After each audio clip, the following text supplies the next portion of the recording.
नमस्कार दोस्तों, स्वागत है एक नए वीडियो में। आज का वीडियो है एडिटोरिया का बिहार दरोगा का प्रैक्टिस सेट नंबर 6 जो वॉल्यूम 2 से लिया गया है। तो आइए शुरू करते हैं पहले प्रश्न से।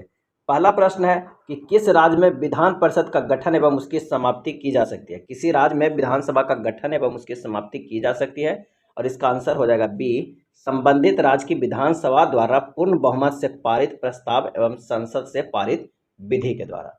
संविधान के अनुच्छेद 169(1) के अनुसार किसी राज्य में विधान परिषद का गठन तथा उसकी समाप्ति संबंधित राज्य की विधानसभा द्वारा सदन की कुल संख्या के बहुमत एवं उपस्थित तथा मत देने वाले सदस्यों की 2/3 संख्या से पारित होने के बाद प्रस्ताव को संसद की स्वीकृति मिलने के बाद होता है।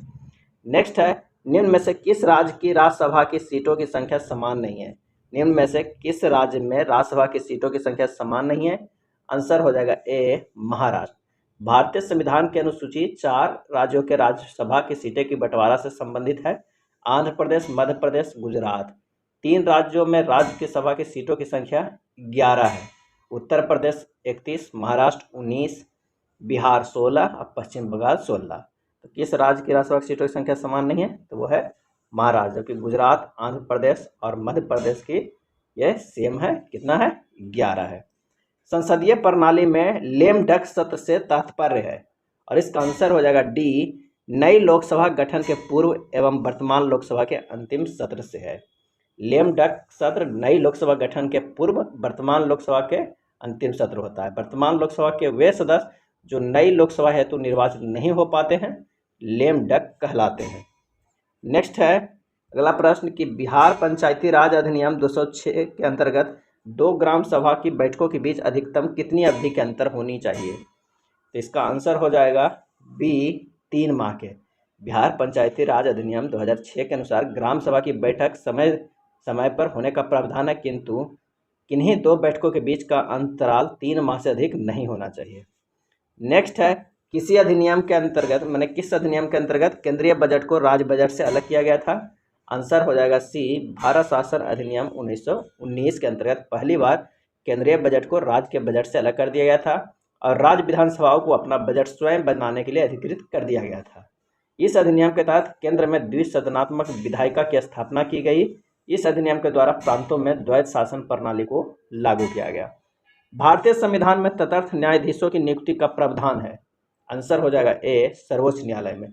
जब कभी उच्चतम न्यायालय में कोरम पूरा करने में अस्थायी न्यायाधीशों की संख्या कम हो रही हो तो भारत का मुख्य न्यायाधीश किसी उच्च न्यायालय के किसी न्यायाधीश को अस्थायी काल के लिए उच्चतम न्यायालय में तदर्थ न्यायाधीश नियुक्त कर सकता है। ऐसा वह संबंधित उच्च न्यायालय के मुख्य न्यायाधीश के परामर्श एवं राष्ट्रपति की पूर्व मंजूरी के बाद ही कर सकता है। नेक्स्ट है, संविधान के किस अनुच्छेद के तहत सांसद द्वारा किसी राज्य को अनुदान उपलब्ध कराया जाता है। और इसका आंसर हो जाएगा बी, अनुच्छेद 275। भारतीय संविधान के अनुच्छेद 275 के अंतर्गत संसद को यह अधिकार है कि वह राज्यों की आवश्यकता पड़ने पर अनुदान उपलब्ध कराए। यह राशि भारत के संचित निधि पर भारित होती है। अगला प्रश्न है कि निम्न में से कौन सा संविधान संशोधन अधिनियम वस्तु एवं सेवा कर से संबंधित है। और इसका आंसर हो जाएगा डी, 101वां संविधान संशोधन अधिनियम 2016। 101वां संविधान संशोधन अधिनियम 2016 जीएसटी यानी गुड्स एंड सर्विस टैक्स से संबंधित है। यह अधिनियम 1 जुलाई 2017 को संपूर्ण भारत में लागू है। नेक्स्ट है, विधि का शासन संबंधी प्रावधान को किस देश के संविधान से लिया गया है। विधि का शासन, और इसका आंसर हो जाएगा ए, ब्रिटेन से लिया गया है विधि का शासन का प्रावधान। विधि द्वारा स्थापित प्रक्रिया जापान के द्वारा, संघीय पद्धति कनाडा के द्वारा, आपात उपबंध जर्मनी के द्वारा, मूल अधिकार अमेरिका के द्वारा और मौलिक कर्तव्य रूस के द्वारा।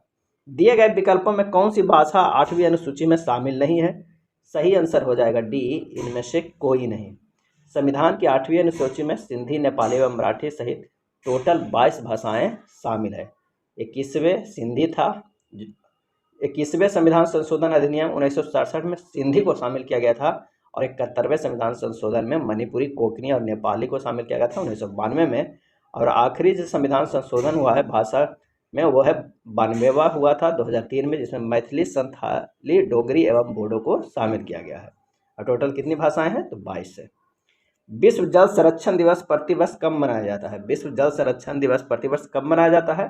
आंसर हो जाएगा ए 22 मार्च को मनाया जाता है। प्रथम बार यह दिवस 1993 में मनाया गया था। और राष्ट्रीय पंचायती राज दिवस 24 अप्रैल को, 5 जून को मनाया जाता है विश्व पर्यावरण दिवस, और विश्व जनसंख्या दिवस मनाया जाता है 11 जुलाई को। कांवर झील जो रामसर स्थल की सूची में सूचीबद्ध किया गया है, यह बिहार के किस जिले में स्थित है? आंसर हो जाएगा बी बेगूसराय में। कांवर झील बेगूसराय में स्थित है। इसे देश का 39वां रामसर साइट के रूप में शामिल किया गया था। वर्तमान में यानी जून 2023 तक देश में 75 स्थलों की सूची में शामिल किया गया है। IUCN का मुख्यालय कहाँ स्थित है? और इसका आंसर हो जाएगा बी स्विट्जरलैंड में स्थित है। IUCN का मुख्यालय ग्लैंड स्विट्जरलैंड में स्थित है। इसकी स्थापना 1948 को की गई थी। अगले प्रश्न पे चलते हैं कि किस बायोम में सबसे कम तापांतर पाया जाता है? किस बायोम में सबसे कम तापांतर पाया जाता है? आंसर हो जाएगा डी सदाबहार वन बायोम में। सदाबहार वर्षा वन बायोम की अवस्थिति मुख्य रूप से विषुवतीय रेखा के समीप है। इस कारण यहाँ वर्षा प्रचुर मात्रा में होती है, जो तापांतर को कम रखने में सहायक साबित होते हैं। अगला है भारत के अधिकांश वन्यजीव संरक्षित क्षेत्र घिरे हुए हैं। सही जवाब हो जाएगा डी मानवीय बस्तियों से। वन रिपोर्ट 2021 के अनुसार भारत में वन आच्छादन केवल 24.62% है। अंतर्राष्ट्रीय मानकों के अनुसार यह कुल भूभाग का न्यूनतम 33% होना चाहिए। अतः हम कह सकते हैं कि भारत में मानव आबादी अधिक होने के कारण अधिकांश वन्यजीव संरक्षित क्षेत्र मानवीय बस्तियों से घिरे हैं। मिष्टी योजना जो हाल ही में शुरू किया गया है, इसका संबंध किससे है? और इसका सही आंसर हो जाएगा डी इनमें से कोई नहीं। मिष्टी योजना का संबंध मैंग्रोव वन से है। यह योजना पर्यावरण, वन और जलवायु परिवर्तन मंत्रालय द्वारा शुरू किया गया है। इस परियोजना में भारत सरकार 80% तथा राज्य सरकार 20% योगदान देता है। नेक्स्ट प्रश्न है कि हाल ही में आयोजित संयुक्त सैन्य अभ्यास अजय वॉरियर 2023 किन देशों से संबंधित है? आंसर हो जाएगा डी भारत और ब्रिटेन से संबंधित है अजय वॉरियर। इसका 7वां संस्करण 2023 में यूनाइटेड किंगडम में आयोजित किया गया और पिछला संस्करण अक्टूबर 2021 में उत्तराखंड के चौबटिया में आयोजित किया गया था अजय वॉरियर। इस राज्य ने भारत की पहली हरित ऊर्जा आधारित सौर पैनल बनाने की घोषणा की है और इसका आंसर हो जाएगा ए उत्तराखंड। उत्तराखंड सरकार द्वारा भारत की पहली हरित ऊर्जा आधारित सौर पैनल बनाने की घोषणा की है। इस संयंत्र को भारतीय हरित भवन परिषद द्वारा एक हरित सुविधा के रूप में प्रमाणित किया गया है। यह प्रतिवर्ष 70 मिलियन टन से अधिक CO2 उत्सर्जन को कम करेगा। नेक्स्ट प्रश्न है सूची 1 और सूची 2 को मिलाना है। एक तरफ महोत्सव एवं त्यौहार है और एक तरफ स्थल है, ये कहाँ है? तो आइए देखते हैं इसका क्या सही जवाब हो जाएगा। तो जो काला घोड़ा कला महोत्सव है वो कहाँ मनाया जाता है? तो मुंबई में। गंगा सागर मेला लगता है पश्चिम बंगाल में।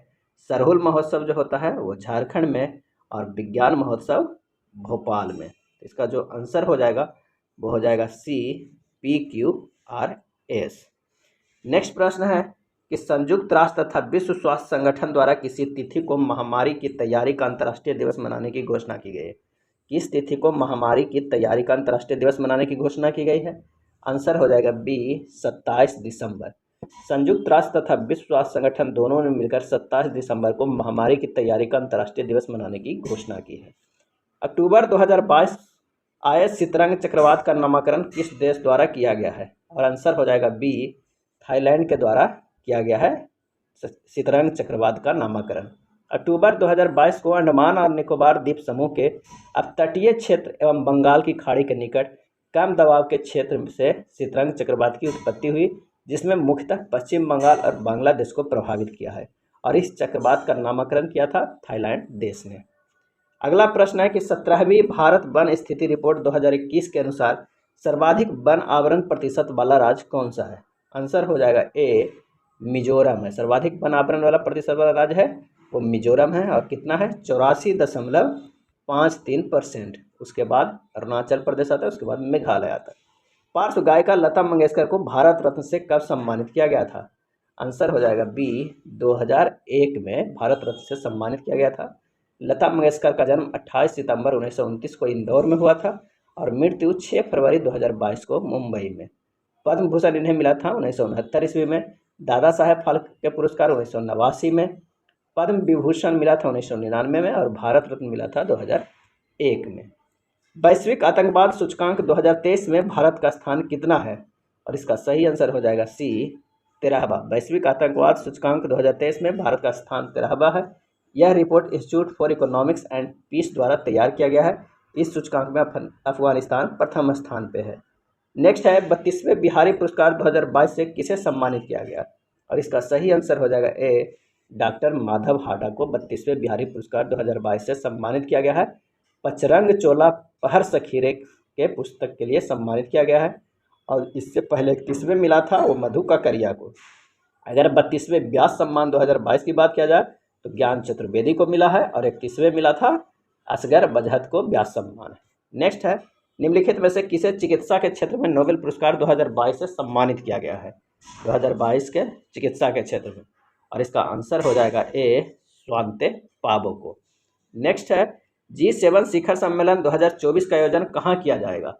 सही आंसर जो हो जाएगा जी शिखर सम्मेलन 2024 का आयोजन कहाँ किया जाएगा, और इसका सही आंसर हो जाएगा डी, इटली में किया जाएगा। 50वां G7 शिखर सम्मेलन 2024 का आयोजन इटली में प्रस्तावित है। 49वां G7 सम्मेलन 2023 जापान में हुआ था, और 2022 में कहाँ हुआ था तो जर्मनी में हुआ था। अगला 24 में होगा, इटली में होगा। नेक्स्ट है मार्च 2023 में अंतर्राष्ट्रीय योग महोत्सव का आयोजन कहाँ किया गया, और इसका सही आंसर हो जाएगा सी, ऋषिकेश में किया गया। योग महोत्सव का मुख्य उद्देश्य शरीर, मन और आत्मा के पूर्ण सामंजस्य को प्राप्त करना है। अगला प्रश्न है कि अर्जेंटीना ने किस देश को हराकर 22वां फीफा विश्व कप 2022 जीता, और इसका आंसर हो जाएगा डी, फ्रांस को हराकर 22वां फीफा विश्व कप अर्जेंटीना ने जीता है। शुभंकर इसका लाइव था। गोल्डन बूट किलियान एम्बापे को मिला है, गोल्डन बॉल लियोनेल मेसी को मिला है, और गोल्डन ग्लव्स की बात करें तो एमिलियानो मार्टिनेज को मिला है। अगला प्रश्न है प्रौद्योगिकी हस्तांतरण योजना का संबंध किस राज्य से है। प्रौद्योगिकी हस्तांतरण योजना का संबंध किस राज्य से है, आंसर हो जाएगा ए, केरल से है। कन्या शिक्षा परिवेश उत्सव अभियान निम्नलिखित में से किसके द्वारा जारी किया गया, और इसका आंसर हो जाएगा डी, इनमें से सभी, महिला और बाल विकास मंत्रालय, शिक्षा मंत्रालय और यूनिसेफ के द्वारा। उद्देश्य है 11 से 14 वर्ष की लड़कियों के स्कूल में नामांकन के प्रतिशत को बढ़ाना। इसे बेटी बचाओ बेटी पढ़ाओ योजना के तहत लागू किया जाएगा। नेक्स्ट है प्रसिद्ध पुस्तक बीनिंग द इनर बैटल के लेखक कौन है। बीनिंग द इनर बैटल के लेखक कौन है, आंसर हो जाएगा सी, शेन वॉटसन है।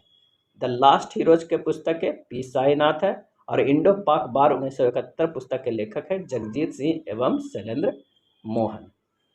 नेक्स्ट है राष्ट्रीय सतत तटीय प्रबंधन केंद्र की पहली बैठक कहाँ आयोजित की गई, और इसका आंसर हो जाएगा डी, नई दिल्ली में की गई, केंद्रीय पर्यावरण मंत्री भूपेंद्र यादव की अध्यक्षता में।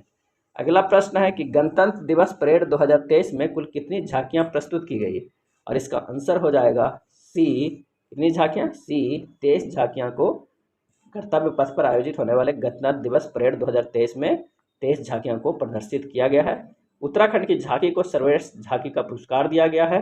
आत्मनिर्भर भारत की थीम को ध्यान में रखते हुए गणतंत्र दिवस परेड में केवल मेड इन इंडिया हथियार प्रणालियों को प्रदर्शन किया गया है, और नारकोटिक्स कंट्रोल ब्यूरो एनसीबी की झांकी पहली बार गणतंत्र दिवस की परेड में शामिल की गई।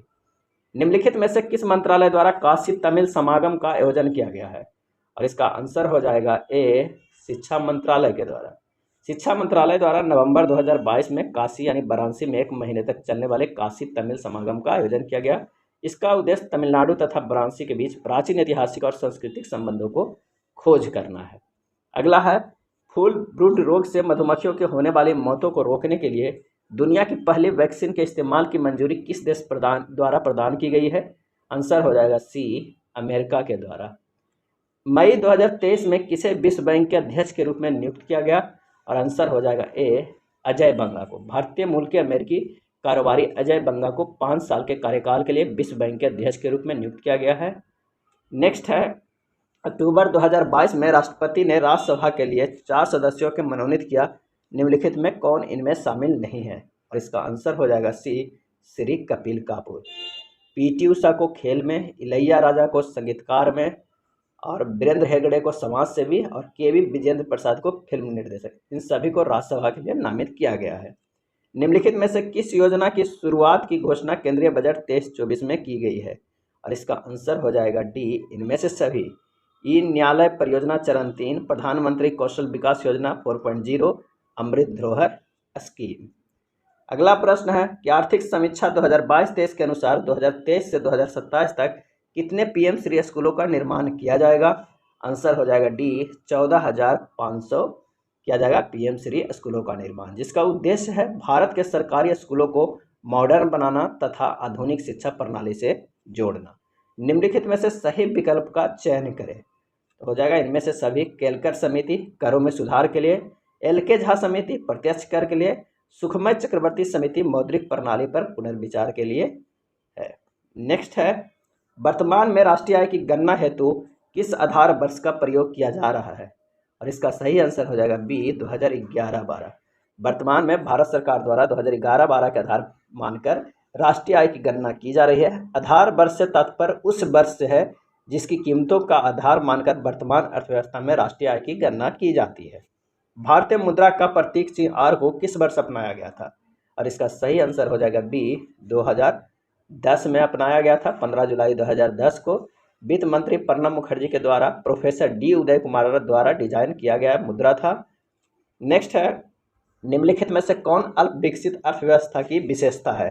और इसका सही आंसर जो हो जाएगा वो हो जाएगा सी 1 एवं 4। प्रति व्यक्ति निम्न आय और प्राथमिक क्षेत्र में अधिक कार्यबल, ये अल्प विकसित अर्थव्यवस्था की विशेषता है। मिड डे मील योजना की शुरुआत किस पंचवर्षीय योजना के दौरान की गई? और इसका सही आंसर हो जाएगा सी 8वीं पंचवर्षीय योजना के दौरान शुरू किया गया था। मिड डे मील मध्याह्न भोजन योजना की शुरुआत कब हुआ था? तो 1995 में हुआ था और उस समय 8वीं पंचवर्षीय योजना चल रही थी। 8वीं पंचवर्षीय योजना का कार्यकाल 1992 से 97 तक था। इस योजना के अंतर्गत पूरे देश में प्राथमिक एवं मध्य विद्यालय के छात्रों को दोपहर का भोजन निःशुल्क उपलब्ध कराया जाता है। निम्नलिखित में से कौन सा कथन सही है? तो हो जाएगा सबसे कम उम्र के कांग्रेस अध्यक्ष अबुल कलाम आज़ाद थे, ये कथन सही है। कांग्रेस की प्रथम महिला अध्यक्ष एनी बेसेंट थी। भारतीय महिला अध्यक्ष सरोजिनी नायडू थी। और गांधी जी एक बार किए थे 1924 के बेलगांव में। बिहार में 2 अधिवेशन आयोजित किया गया था, एक गया में और एक बांकीपुर पटना में। नेक्स्ट प्रश्न है कि संत कबीर निम्न में से किसके शिष्य थे? संत कबीर निम्न में से किसके शिष्य थे? और इसका आंसर हो जाएगा डी रामानंद।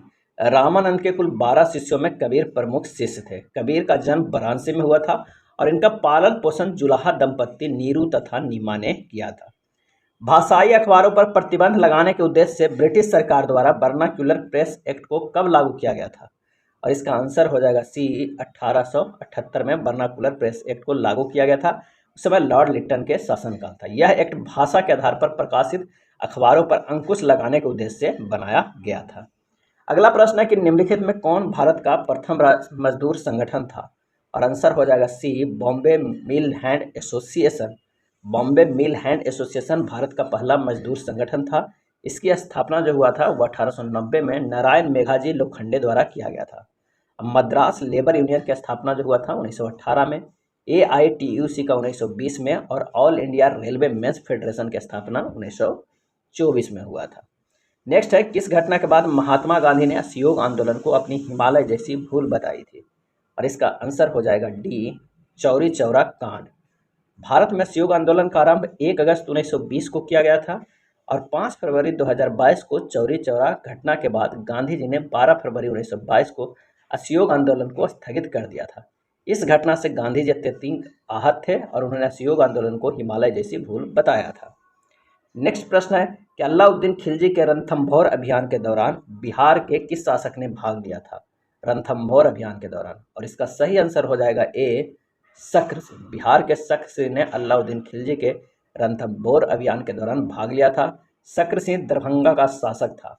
अलाउद्दीन खिलजी के सेनापति शेख मोहम्मद इस्माइल ने इस अभियान में शक्र सिंह को बंदी बनाया था। अरुंडेला समिति का संबंध किससे है? और इसका आंसर हो जाएगा बी विभाजित बंगाल को पुनः संयुक्त करने हेतु। इसे 1906 में लॉर्ड मिंटो द्वारा बनाया गया था इस समिति को। इस समिति का उद्देश्य था कि बंगाल को पुनः संयुक्त करने की आवश्यकता पर बल देना था। इसके परिणाम स्वरूप 1911 में बंगाल विभाजन रद्द हो गया। अगला प्रश्न है कि किसे अकबर द्वारा जगत गुरु की उपाधि प्रदान की गई? किसे अकबर द्वारा जगत गुरु की उपाधि प्रदान की गई थी? आंसर हो जाएगा ए हरिविजय सूरी को। अकबर ने हरिविजय सूरी को जगत गुरु की उपाधि से सम्मानित किया था। 1582 में अकबर हरिविजय सूरी के संपर्क में जैन सिद्धांतों को समझने के उद्देश्य से आया था। समझाने के उद्देश्य से आया था। अशोक के किस शिलालेख में पशु बलि की निंदा की गई है?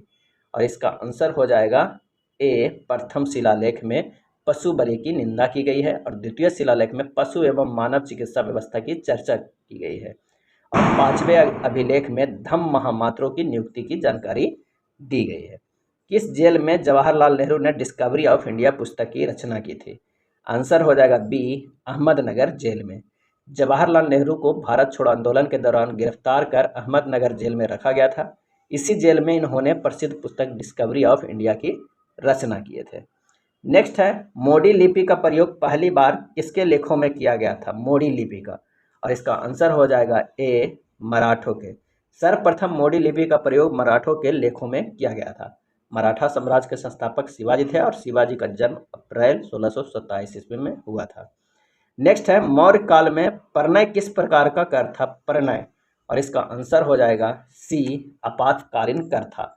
मौर्यकालीन कर व्यवस्था में परनय कर का संबंध आपातकालीन कर से था और इसकी शुरुआत अकाल, भूखमरी एवं अन्य आपात स्थितियों में लोगों की सहायता करने के उद्देश्य से की गई थी। नेक्स्ट है, ऋग्वेद की कौन सी एकमात्र शाखा है जो वर्तमान में भी उपलब्ध है? और इसका सही आंसर हो जाएगा ए, साकल। ऋग्वेद की 5 शाखाएं हैं, साकल, बास्कल, अस्त्रलायल, संखायन और मांडुकायन। वर्तमान में उपलब्ध एकमात्र शाखा जो है वो है साकल है। नेक्स्ट है, वैशेषिक दर्शन के प्रवर्तक कौन थे? वैशेषिक दर्शन के, और इसका आंसर हो जाएगा ए, कनाद थे। वैशेषिक दर्शन के प्रवर्तक कनाद थे। यह दर्शन न्याय दर्शन से बहुत अधिक मेल खाता है, परंतु वास्तव में यह एक स्वतंत्र भौतिक विज्ञानवादी दर्शन है। अगले प्रश्न पर चलते हैं कि बिहार में किस वर्ष चंपारण कृषि कानून को पारित किया गया था? सही जवाब हो जाएगा बी, 1918 में पारित किया गया था। नेक्स्ट है, वैसे पौधे जो पोषण के लिए सड़ी गली चीज़ों पर आश्रित रहते हैं वे क्या कहलाते हैं? आंसर हो जाएगा बी, मृतजीवी कहलाते हैं।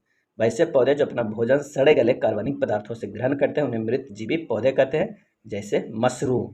और परजीवी पौधे, वैसे पौधे जो अपने पोषण के लिए दूसरे पौधे पर आश्रित रहते हैं उन्हें परजीवी पौधा कहते हैं, जैसे अमर बेल। अगले प्रश्न पे चलते हैं, केंद्रिका में क्या पाया जाता है? केंद्रिका में क्या पाया जाता है?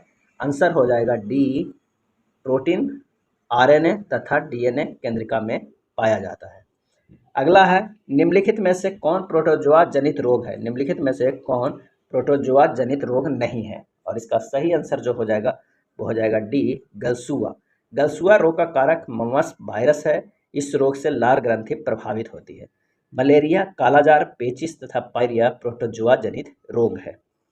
अगला प्रश्न है कि ऑक्सीश्वसन के संबंध में निम्न में से कौन सा कथन असत्य है? ऑक्सीश्वसन में आंसर हो जाएगा, इस श्वसन में अवायवीय श्वसन की तुलना में कम मात्रा में ऊर्जा उत्पन्न होता है। यह सत्य है। यह श्वसन ऑक्सीजन की उपस्थिति में होता है। यह श्वसन कोशिका द्रव तथा माइटोकॉन्ड्रिया दोनों में सम्मिलित रूप से संपन्न होता है। नेक्स्ट प्रश्न है, मानव शरीर में सबसे बड़ी अंतरस्रावी ग्रंथि निम्न में से कौन सी है? और इसका आंसर हो जाएगा बी, थायराइड। मानव शरीर की सबसे बड़ी ग्रंथि यकृत है और मानव शरीर की सबसे बड़ी अंतःस्रावी ग्रंथि थायराइड ग्रंथि है तथा मिश्रित ग्रंथि अंतःस्रावी एवं बहिःस्रावी दोनों अग्न्याशय ग्रंथि है। नेक्स्ट है, प्रकाश संश्लेषण रासायनिक अभिक्रिया होती है। प्रकाश संश्लेषण रासायनिक अभिक्रिया होती है, आंसर हो जाएगा ए, ग्रेना में। कहाँ होता है? ये होता है ग्रेना में। वह लक्षण जिन पर 5 जगत वर्गीकरण आधारित है। 5 जगत वर्गीकरण आधारित है और इसका आंसर हो जाएगा बी, कोशिका भित्ति, केंद्रक झिल्ली एवं पोषण की विधि। नेक्स्ट है, पौधे की आयु की गणना किस ऊतक के वार्षिक बलयों की संख्या को गिनकर किया जाता है? आंसर हो जाएगा ए, जाइलम ऊतक। जो जल संवहक ऊतक है उसे मृदा से अवशोषित जल एवं खनिज लवणों को मूल जड़ों तक, पादपों के अन्य भागों तक पहुंचाता है। पौधे की आयु की गणना इसी जाइलम ऊतक के वार्षिक बलयों की संख्या को गिनकर किया जाता है। फ्लोएम का काम है। फ्लोएम भोजन संवाहक ऊतक है जो प्रकाश संश्लेषण क्रिया के पश्चात बने भोज्य पदार्थ को संवहन करता है। निम्न में से कौन संवहनी क्रिप्टोगेम्स अपुष्पी पादप है? और इसका आंसर हो जाएगा सी, टेरिडोफाइटा। टेरिडोफाइटा संवहनी क्रिप्टोगेम्स यानी अपुष्पी पादप है। इन पादपों में जल तथा भोजन के संवहन के लिए विशिष्ट ऊतक जाइलम तथा फ्लोएम पाए जाते हैं। नेक्स्ट है, पेयजल में फ्लोराइड की मात्रा अधिक होने के कारण किससे संबंधित रोग होता है? आंसर हो जाएगा ए, हड्डी। पेयजल में फ्लोराइड की मात्रा अधिक होने से हड्डी से संबंधित रोग होता है। इससे फ्लोरोसिस नामक रोग होता है जिसके कारण हड्डियां एवं दांत छिन्न हो जाते हैं। प्लूटोनियम न्यूक्लाइड 94 PU 242 के नाभिक में न्यूट्रॉनों की संख्या होती है? और इसका आंसर हो जाएगा सी 148। इसमें कैसे हो जाएगा, 242 माइनस 94 जो कर दीजिएगा तो ये जो निकल के आएगा वो हो जाएगा न्यूट्रॉनों की संख्या यानी 148। अगला प्रश्न है, स्थिर ताप पर गैस के निश्चित द्रव्यमान का आयतन कम करने पर दाब होगा? आंसर हो जाएगा बी, बढ़ेगा। बॉयल के नियम के अनुसार नियत ताप पर गैस का आयतन दाब के व्युत्क्रमानुपाती होता है, अर्थात स्थिर ताप पर गैस के निश्चित द्रव्यमान का आयतन कम करने पर दाब बढ़ता है। भी प्रोपोर्शनल टू 1/p। आंसर हो जाएगा बी। गेमेक्सिन, DDT और ब्लीचिंग पाउडर में महत्वपूर्ण यौगिक है? आंसर हो जाएगा डी, क्लोरीन। अगला है, रासायनिक परिवर्तन के लिए असत्य कथन है? और इसका सही जवाब हो जाएगा ए, यह उत्क्रमणीय परिवर्तन है। इसके साथ ऊर्जा में भी परिवर्तन होता है, सही है। पदार्थ का आंतरिक संगठन परिवर्तित होता है, ये भी है। नए उत्पाद का निर्माण होता है। रासायनिक परिवर्तन एक अनुत्क्रमणीय अभिक्रिया होती है जिसमें पदार्थों के रासायनिक गुणधर्म परिवर्तित हो जाते हैं और एक नए पदार्थ का निर्माण होता है, जैसे दूध से दही का बनना। कैलेमाइन एक खनिज है जिसका रासायनिक सूत्र है, क्या है? तो इसका जो आंसर हो जाएगा वो हो जाएगा डी, ZnCO3।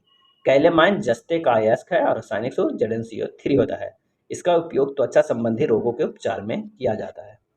अगला प्रश्न है, यदि किसी वस्तु का वेग दुगुना कर दिया जाए तो उसकी गतिज ऊर्जा हो जाएगी?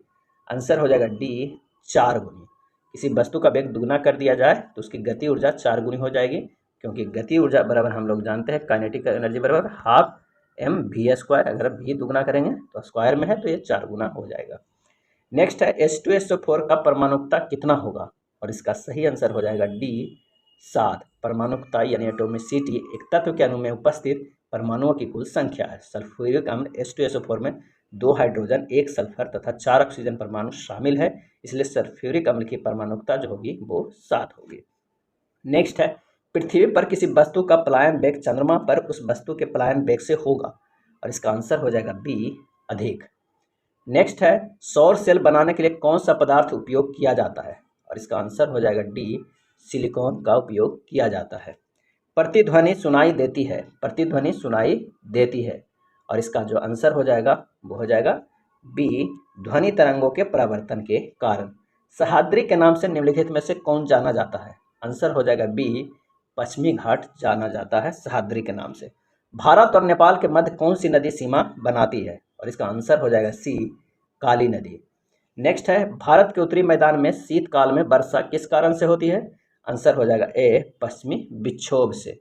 सूची 1 सूची 2 को सुमेलित करना है। एक तरफ वन या वनस्पति है और एक तरफ क्या है, क्षेत्र है।